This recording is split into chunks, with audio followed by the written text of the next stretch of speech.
राजेश और विजय अपने दोस्त की शादी में एक दूसरे गांव में गए हुए थे। वापस लौटने में देर हो गई थी और रात के 1 बज रहे थे। तभी राजेश विजय से बोलता है, यार, अपने शहर में तो कुछ भी नहीं बदला। फिर विजय ने कहा, हाँ यार, तूने सही कहा। यही सब बात करते दोनों चले जा रहे थे। तभी राजेश ने बाइक कब्रिस्तान वाली सड़क पर मोड़ ली। तभी विजय को याद आया कि उसके घर वालों ने उसको अच्छी तरह समझा कि बेजा था, वो सड़क शापित है और कुछ भी हो जाए तुम उस सड़क से मत आना। इसलिए विजय बोला, यार राजेश, रात हो गई है, मैं तो कहता हूं वो कब्रिस्तान वाली रोड से मत चलियो यार। राजेश, क्यों भाई, तुझे डर लगता है क्या? अरे डर मत, मैं हूं ना तेरे साथ। फिर राजेश की बात सुनकर विजय बोलता है, ना यार, डर की बात नहीं है, तुझे तो पाता ही है वो कब्रिस्तान कितना श्रापित है। राजेश निडर लड़का था, इसलिए विजय की बात सुनकर राजेश बोलता है, अरे भाई, तू कैसी बात कर रहा है? मैं तो उसी रास्ते से ही जाऊंगा, उस रास्ते से टाइम कम लगेगा। विजय जानता था रोहन बहुत जिद्दी है, वो नहीं मानेगा, इसलिए विजय कुछ नहीं बोलता। और फिर उसके बाद राजेश उसी रास्ते से अपनी बाइक ले जाने लगता है। ये दोनों कुछ ही आगे गए थे, तभी इनकी बाइक झटके देने लगती है।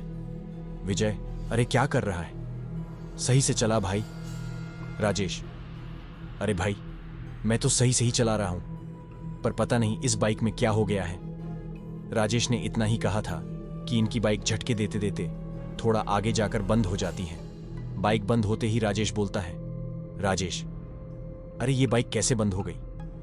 विजय, अरे यार, बंद हो गई तो क्या, फिर से स्टार्ट कर। विजय के इतना बोलते ही राजेश बाइक फिर से स्टार्ट करने की कोशिश करने लगता है, पर बाइक स्टार्ट नहीं होती। तभी विजय ने एक ऐसी चीज देख लेता है जिसे देखकर विजय बस उसे ही देखे जा रहा था। विजय को देखकर साफ पता चल रहा था कि विजय ने जो चीज देखी है उसे देखकर विजय बहुत डर चुका है। तभी राजेश की नजर विजय पर पड़ी तो उसे ऐसे डरे हुए देखकर राजेश बोलता है, अरे अब तुझे क्या हो गया? पर विजय कुछ नहीं बोलता, बस अपनी उंगली से इशारा करते हुए दिखता है। जिस तरफ विजय की उंगली थी उस ही दिशा में राजेश जैसे हो देखता है तो उसे दिखता है कि उनकी बाइक और कहीं नहीं बल्कि उस ही कब्रिस्तान के गेट के आगे खराब हुई थी। राजेश एक निडर लड़का था, इसलिए वो विजय से बोलता है, अरे भाई, तू डर क्यों रहा है? बाइक इतने समय से घर में ही खड़ी थी, इसलिए बाइक बंद हो गई। और यार तू अब बाइक से नीचे उतर, पहले कोई मैकेनिक देखते हैं। राजेश ने इतना ही कहा था, तभी विजय बोलता है, यार वो देख, मैकेनिक की दुकान। राजेश जैसे ही उस तरफ देखता तो उसे दिखता है एक छोटी सी झोपड़ी बनी थी जिसमें एक पीला वाला बल्ब टंगा था और उसमें 45-50 साल का आदमी बैठा था। फिर उसके बाद वो दोनों अपनी बाइक उस मैकेनिक के पास ले जाते हैं और राजेश बोलता है, अरे काका, देखना तो हमारी बाइक अचानक बंद हो गई, देखना तो इसमें क्या हो गया है। राजेश की बात सुनकर वो मैकेनिक उनकी तरफ देखा है और बोलता है, अच्छा बेटा, तुम कुछ देर यही बैठो, मैं अभी देखता हूं इसमें क्या हुआ है। इतना बोलकर वो आदमी बाइक ठीक करने लगता है और राजेश और मोकेश अभी वहां बैठे ही थे। तभी राजेश बोलता है, यार तू यही बैठ, मैं अभी एक नंबर करके आया। इतना बोलकर राजेश थोड़ा ही आगे जाकर टॉयलेट करने लगता है और जैसे राजेश एक नंबर करके पीछे मोड़ता है, वो देखता है उसके पीछे एक आदमी खड़ा था और वो उसे ही देखे जा रहा था। राजेश को ये देखकर बड़ा अजीब लगता, पर तभी वो आदमी उससे बोलता है, वो जो लड़का जो वहां बैठा है वो तुम्हारा दोस्त है ना? फिर राजेश जवाब देते हुए बोलता है, हाँ है तो। फिर वो आदमी बोलता है, पर तुम्हारा वो दोस्त उस फटी हुई और बंद झोपड़ी के पास बैठकर क्या कर रहा है? राजेश उसकी बात सुनकर बोलता है, बंद झोपड़ी? अरे। इतना बोलकर राजेश पीछे मोड़ता है, चुप हो जाता है, क्योंकि वो देखता है जो मैकेनिक अभी उनकी बाइक ठीक कर रहा था वो अब वहां नहीं है और उसकी दुकान भी बंद थी और विजय अभी भी वहीं बैठा था। यह देखकर राजेश बोलता है, ये मैकेनिक इतनी जल्दी कहां गया और इसने अपनी दुकान भी इतनी जल्दी कैसे बंद कर दी? इतना बोलकर राजेश जैसे ही पीछे मोड़ता है तो वो देखता है जो आदमी अभी तक उसके पास खड़ा था वो आदमी भी अब वहां नहीं था। उस आदमी को वहां ना देखकर राजेश बड़ी ही हैरानी के साथ बोलता है, अरे ये आदमी कहां गया? अभी तो यही था। राजेश वैसे तो कभी डरता नहीं था, पर आज जो कुछ भी उसने अभी देखा तो उसे देखकर अब वो भी डरने लगा था। फिर उसके बाद राजेश बिना टाइम गंवाए विजय के जाता है और बोलता है, भाई उठ, जल्दी उठ और अभी यहां से चल। फिर विजय बोलता है, पर क्यों भाई, गाड़ी तो अभी ठीक होने ही वाली है। विजय के इतना बोलने के तुरंत बाद एक आवाज और आती है, अरे क्या हुआ बेटा, आपकी बाइक बस ठीक होने ही वाली है। ये और किसी की आवाज नहीं बल्कि उसी मैकेनिक की आवाज थी। राजेश जैसे ही अपना सर ऊपर करके देखता है तो उसे दिखता है कि वो मैकेनिक वहीं खड़ा था और उसकी दुकान भी खुली हुई थी। राजेश यही सोच रहा था कि ये कैसे हो सकता है, अभी तो यहां कोई नहीं था, ये सब हो क्या रहा है। यही सब राजेश सोच ही रहा था। तभी विजय बोलता है, अरे तुझे हुआ क्या है, तू बोलगा भी कुछ। पर राजेश यही सोच रहा था विजय को कैसे बताऊं कि उसके पिछले 10 मिनट में उसके साथ क्या क्या हुआ। पर थोड़ा सोचने के बाद राजेश बोलता है, विजय तू मेरे साथ 1 मिनट के लिए थोड़ा इधर तो आ।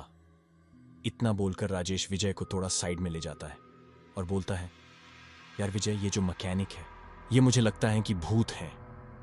विजय राजेश की बात सुनकर हंसने लगता है और हंसते हुए ही कहता है, माना मैं भूत से डरता, पर इतना भी नहीं कि तू जो कुछ भी बोले मैं उसको मान लूं।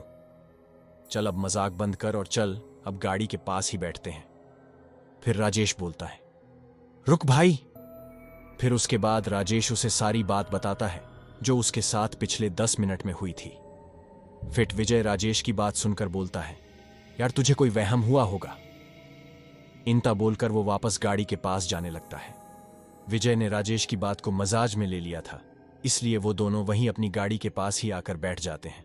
पर तभी वो मैकेनिक अपनी गंभीर आवाज में बोलता है, बाबू साहब क्या आपने यह अभी तक ये नहीं सोचा, एक सुनसान सड़क है और आसपास कोई दुकान नहीं है, बस कब्रिस्तान के गेट के सामने एक मैकेनिक की दुकान है और बगल में जंगल भी है, और उसने तभी भी रात के 12 बजे तक अपनी दुकान खोल रखी है। वो दोनों कुछ नहीं बोलते, बस एक दूसरे को देखते हैं और उस मैकेनिक की बात सुनते रहते। फिर वो मैकेनिक अपनी बात को जारी रखते हुए कहता है, मैं आपकी बाइक ठीक तो कर दूंगा, पर उसके मैं कोई पैसे नहीं लूंगा। फिर विजय ने झिझकते हुए कहा, पर क्यों? फिर वो मैकेनिक मुस्कुराते हुए बोला, मैं पैसे नहीं लेता और मुझे पैसे भी नहीं चाहिए, मुझे तुम दोनों की जान चाहिए। यह सुनकर दोनों हकेब के रह गए और दोनों ने अब देखा ना ताव। दोनों वहां से तुरंत उठ के भागने लगते हैं। दोनों लगातार भागे ही जा रहे थे, पर वो कब्रिस्तान की दीवार पार नहीं कर पा रहे थे, यानी वो कब्रिस्तान से आगे नहीं जा पा रहे थे। दोनों को अब भागते भागते लगभग आधा घंटा हो गया था और दोनों की सांस भी फूलने लगी थी। पर तभी दोनों अचानक रुक जाते हैं और वो दोनों देखते हैं उनके आगे उसी मैकेनिक की दुकान थी और वही कब्रिस्तान का गेट था, यानी वो दोनों भागते भागते वही वापस आ गए थे। फिर तभी वो दोनों देखते हैं कि वो मैकेनिक अभी भी उन्हें ही देखकर मुस्कुरा रहा था, मानो वो यह कह रहा हो कि तुम अब कहीं नहीं जा सकते। दोनों सोच ही रहे थे वो क्या करें। तभी राजेश विजय को जंगल की ओर भागने को बोलता है। फिर उसके बाद दोनों जंगल की ओर भागने लगते हैं और दोनों भागते भागते अब जंगल के काफी अंदर आ गए थे। तभी दोनों को किसी औरत के रोने की आवाज सुनाई आती है। आवाज सुनकर दोनों पहले एक ही जगह पर रुक जाते हैं। फिर दोनों जिस ओर से रोने की आवाज आ रही थी उसी ओर जाने लगते हैं। पर थोड़ा ही आगे जाकर वो दोनों देखते हैं एक औरत उनसे थोड़ी ही दूर पर बैठी अपने सर को नीचे की ओर करे रो रही थी। पर राजेश को पता नहीं क्या होता है, वो उसी औरत के पास जाने लगता है। विजय उसे रोकना तो चाहता था, पर वो कुछ नहीं बोलता और वो भी उसके साथ ही वही जाने लगता है। फिर उसके बाद राजेश उस औरत के पास जाता है और बोलता है, अरे सुनिए, कौन है आप और इतनी रात को यहाँ क्या कर रही हैं? पर वो औरत राजेश की बात का कुछ जवाब नहीं देती, जैसे उसने राजेश की बात सुनी ही ना हो। फिर राजेश अपने हाथ से उस औरत को टच करते हुए एक बार फिर से बोलता है, अरे कौन है आप और आप रो क्यों रही हैं? इस बार वो उनकी बात सुन लेती है और वो अचानक से अपना रोना रोक कर बोलती हैं, उसने मेरे पति को मार दिया। बस इतना बोलकर वो औरत फिर से रोने लगती है। फिर विजय डरते डरते बोलता है, किसने तुम्हारे पति को मार दिया? फिर वो औरत अपनी गंभीर आवाज में बोलती है, उसने मेरे पति से अपनी गाड़ी ठीक कराई और जब मेरे पति ने उससे पैसे मांगे तो उसने मेरे पति को मार दिया, और अब हम सबकी गाड़ी ठीक तो करते हैं पर पैसे नहीं लेते। इतना बोलकर वो औरत चुप हो जाती है, पर यह सुनकर उन दोनों के होश उठ जाते हैं। और तभी वो औरत अचानक से अपना सर ऊपर करती है और उन दोनों की तरफ जैसे देखती है, और जैसे ही वो दोनों उस औरत का चेहरा देखते तो उनका दिल अपनी दुगनी रफ्तार से धड़कने लगता है, क्योंकि उस औरत का चेहरा पूरा सफेद पड़ा हुआ था, जैसे उसके शरीर में खून की एक बूंद भी ना हो। फिर वो औरत इन दोनों की तरफ देखती और बोलती है, अब तुमने हमसे अपनी बाइक ठीक कराई है, अब तुम्हें मरना होगा, क्योंकि तुम भी पैसे नहीं देते और मेरे पति को मार देते। दोनों जैसे यह सुनते हैं तो उनके अंदर डर की एक लहर सी चलने लगती है, इसलिए तुरंत अपना हाथ जोड़ते हैं और विनती के सुर में बोलते हैं, हमें जाने दो, हम तो पैसे देने ही वाले थे, हमें जाने दो। तभी उनके पीछे से एक आवाज आती है, बाइक ठीक हो गई बाबू साहेब। आवाज सुनकर दोनों जैसे ही अपने पीछे देखते हैं तो वो मैकेनिक उनके पीछे ही खड़ा था, और वो मैकेनिक फिर बोलता है, आपकी बाइक ठीक हो गई। उसके इतना बोलने के बाद राजेश और विजय रोते हुए बोलते हैं, हमें जाने दो, हमने कुछ नहीं करा, हमें जाने दो। पर उनकी बात सुनकर वो मैकेनिक बोलता है, ले तुम बचोगे कब ऐल। कुछ करने के इतना बोलकर वो उनके पास आने लगता है, और वो जितना पास जा रहा था वो मैकेनिक उतना ही भयंकर होते जा रहा था। यानी उसका चेहरा सफेद हो गया था और उसकी एक आंख से खून आने लगा था। और तभी उस औरत के रोने की आवाज भी बढ़ने लगी है। उसकी आवाज इतनी तेज हो रही थी कि अब राजेश और विजय के कान में चुभ रही थी, और देखते ही देखते राजेश और विजय के कान से खून आने लगा था। फिर उसके बाद मैकेनिक भी उनके एकदम पास आ जाता है, पर वो दोनों कुछ नहीं कर पा रहे थे। उन दोनों को ऐसा लग रहा था जैसे उनके ऊपर लाखों चींटियां छोड़ दी हो और वो सब चींटियां एक साथ उन्हें काट रही हो। आए वो दोनों कुछ कर पाते, उससे पहले ही उस मैकेनिक ने राजेश की दोनों आंखें निकल ली थी। राजेश ने दर्द से तड़प तड़प कर वही विजय के सामने ही अपना दम तोड़ देता है, पर विजय कुछ नहीं कर पा रहा था। और तभी वो मैकेनिक उसकी ही तरफ देखने लगा है, और देखते ही देखते मैकेनिक ने विजय की भी दोनों आंखें निकल दी, और विजय ने भी यही तड़प तड़प कर अपना दम तोड़ देता है। कहते हैं आज भी उस कब्रिस्तान के गेट के आगे वही मैकेनिक रात को अपनी दुकान खोलता है, और वो अभी भी गाड़ी ठीक करने के पैसे भी नहीं लेता। क्या आपको भी अपनी गाड़ी फ्री में ठीक करानी है? तो दोस्तों, आज की वीडियो में बस इतना ही। वीडियो पसंद आया तो मेरे चैनल को सब्सक्राइब करें। धन्यवाद।